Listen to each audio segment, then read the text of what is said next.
అస్సలు చూడండి ఎంత బాగున్నాయో కాకరకాయలు. చూస్తున్నారా, కణుపు కణుపుకి కాయలేనండి. అసలు మొన్న మీకు చూపించినప్పుడు ఇంకా చిన్న చెట్టు అండి. అసలు చూడండి, ఇదిగో కాకరకాయలు చూడండి ఎంత బాగున్నాయో కదా, ఫ్రెష్గా. చూడండి, ఇవన్నీ కూడా కాయలే. ఇగో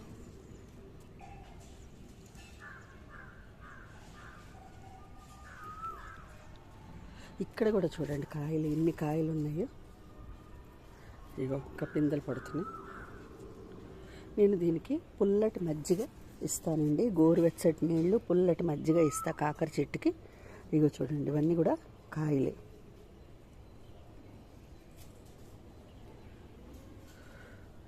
ఇక్కడ చూడండి, మునగ చెట్టు చూసారా ఎంత అయిందో.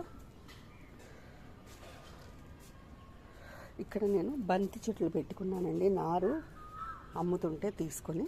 ఇక్కడ పొడుగు కాకరకాయలు పెట్టానండి, అవి కూడా మొలిచినాయి.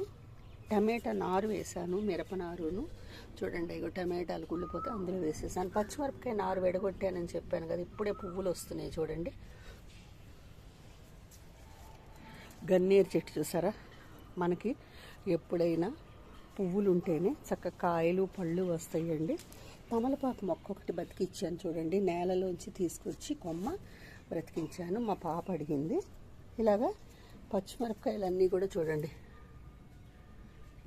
ఆకుముడత వచ్చిందండి. దీనికి ఏమన్నా చెయ్యాలి, చేస్తాను. వేపాకు అట్లా స్ప్రే చేస్తాను.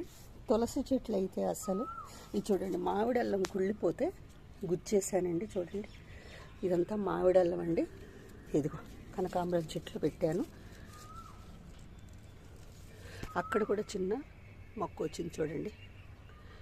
అవి 4 విరిచేసి 4 ముద్దలుగా పెట్టాను, కట్ చేసేసి. తులసి చెట్లు చూడండి ఎన్ని ఉన్నాయో. గోంగూర కట్ చేసి వస్తానండి ఇట్లా నేను. ఇదంతా కూడా తులసి. పాలకూర వేసానండి ఎండాకాలంలో, సరిగా రాలేదు, మళ్ళీ వెయ్యాలి. కరివేపాకు మొక్క చూసారా, చిన్న మొక్క తెచ్చానండి. చూడండి, తలలు తుంచేస్తాను, దానివల్ల మనకి చెట్టు గుమ్మటంగా ఉంటుందంటే ఒకే కొమ్మలా వెళ్ళిపోకుండా కింద నుంచే పలవలతో వస్తుంది. గోంగూర, మందారాలు, బెండకాయలు చూడండి అట్లా 10 చొప్పున వస్తున్నాయండి కాయలు. మళ్ళీ పెట్టుకోవాలండి, ఈ చెట్లు ముదిరిపోయినాయి. మందారాలు చూడండి, ఒక 5 రకాలు మందారాలు పెట్టాను. ఇక్కడికి వద్దాము. బీర ఇంకో కొంచెం 4 గింజలు పెట్టానండి. గోరింటాకు కట్ చేసుకుని ఆ కొమ్మలన్నీ ఇందులో సపోర్ట్గా పెట్టానండి, తీగలు పాకుతాయని. బీర మొక్కలన్నీ మొలిచినాయి చూడండి. చక్క బీరపాదు చూడండి ఎంత హెల్తీగా ఉందో. ఇంకా కాయలు మురిగిపోతున్నాయండి, హ్యాండ్ పాలినేషన్ చేయాలి. పిందెలు అయితే వస్తున్నాయండి బాగానే, కానీ కాయ అనేది నిలబడట్లేదు.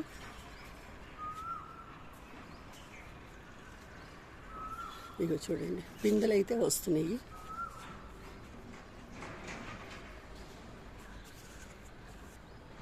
ఇగోండి,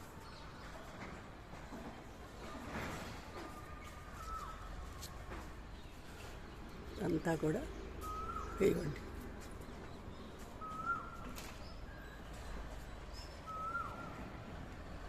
ఇవన్నీ కూడా చక్కగా ఈ కొమ్మ నేను పెట్టానండి.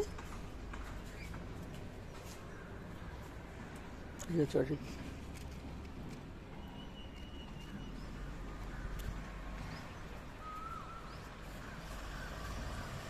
కరెక్ట్గా వెళ్తురు ఉండేటప్పుడు మనకు కనపడట్లేదండి. చక్కగా కాయలు కూడా వస్తున్నాయి చూసారా. కలువ పూల చెట్లు, ఇది ఆరెంజ్ కలర్ అండి. మా ట్యాంకు తీసేసినప్పుడు నేను ఇట్లాగా వరలన్నీ కూడా చక్కగా ఇట్లా పెట్టించేసి కొత్త ట్యాంక్ కట్టించుకున్నాను. ఇవన్నీ పాత వరలండి. ఇలాగా ఇక్కడ దాకా నేను మూత పెట్టించేసి పైన వేసానండి మట్టి. 2 వరలకి పైన మూత పెట్టించాను. మూత పెట్టించి లోపల మట్టి వేసి చక్కగా ఇట్లా నీళ్లు పోసేసి పెట్టానండి. ఒక్క విత్తనం పెట్టాను చూడండి ఎన్ని విత్తనాలు అయినాయో. ఇవన్నీ కూడా విత్తనాలేనండి, కానీ చాలా రేటు ఉంటాయండి కలువ పూల చెట్లు మాత్రం. ఇక్కడి నుంచి ఇక్కడికి వస్తే ములగ గింజలు ఇంకొక 3 మిగిలితే పెట్టేశానండి. చూడండి, ఒక్క మొక్క పుట్టింది. వంగనారు వాకిట్లోకి అమ్మటానికి వస్తే తీసుకున్నానండి. ఇవి తెలుపు వంకాయలు, పొడుగు నలుపు వంకాయలు అండి. అన్నీ ఇట్లా ఒక్కొక్కటిగా సపరేట్గా పెట్టేసుకున్నాను. సన్నజాజి చూడండి, ఎన్ని మొగ్గలతోటి తలలు తుంచేస్తానండి. ఎన్ని మొగ్గలు చూడండి. చెట్టు చూసారా ఎంత చిగురు, హెల్దీగా ఉంది. ఇది నేలలోంచి వచ్చిందండి, చూస్తున్నారా. ఇంకా నేను విరజాజి పెట్టుకోవాలండి. టెర్రస్ గార్డెన్ తీసేశాక మళ్ళీ స్టార్ట్ చేశానండి. చిన్న చిన్నగా మొక్కలు పెంచుకుందామని కుండీలు కొనుక్కొని.